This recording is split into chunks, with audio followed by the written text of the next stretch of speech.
Well, Motorscope, we've shown you a lot about rallies, and I guess you probably got the impression that rallies involve driving very, very fast down forestry roads. Well, one type of rally does involve that sort of competition. But last weekend there was a rally run locally, and it had an entirely different sort of instructions, a different type of event. It was a navigator's event. Try this.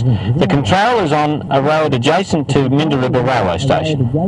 And you've got to go there by crossing the North Coast Railway line 3 times, a road junction 4 kilometres south of Basie, and the North Coast Railway 3 times. Obviously you need to sit down, scratch your head and have a look at the map to work out where you're going. It's an effort to try and reinterest people in the art of navigation, to reintroduce a navigation type rally.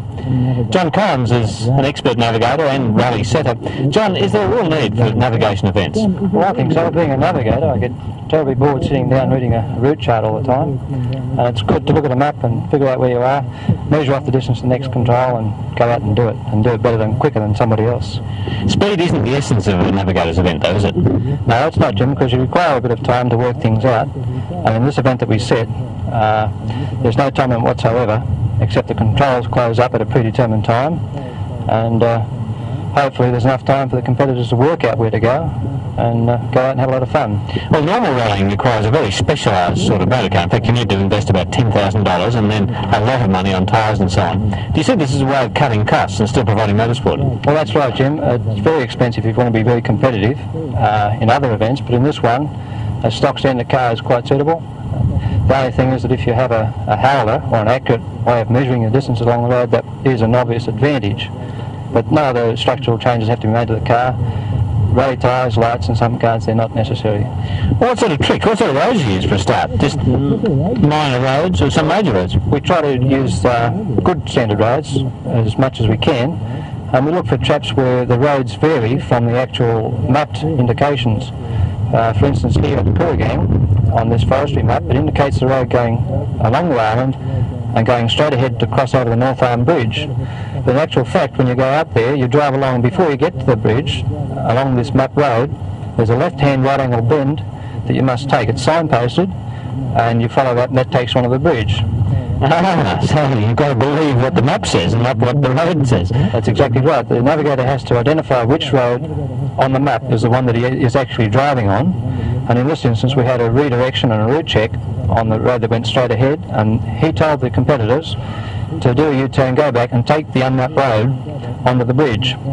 What sort of other tricks have you got in mind for these events? Well, that might get a secret idea. Well, we're not giving any clues away for the next event, except the important thing, of course, is to read the map and do what the map says.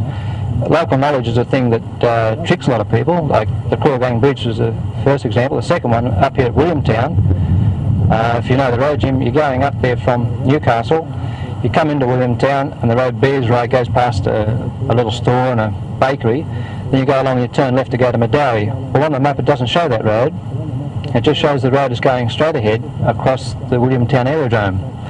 Of course, everybody knows that road doesn't go through, so they missed the route check that was located there to redirect them to go around onto the unmapped road. What was the standard navigation like? Were you surprised about it at all? Well, we're very pleased with some of the competitors. They did very well.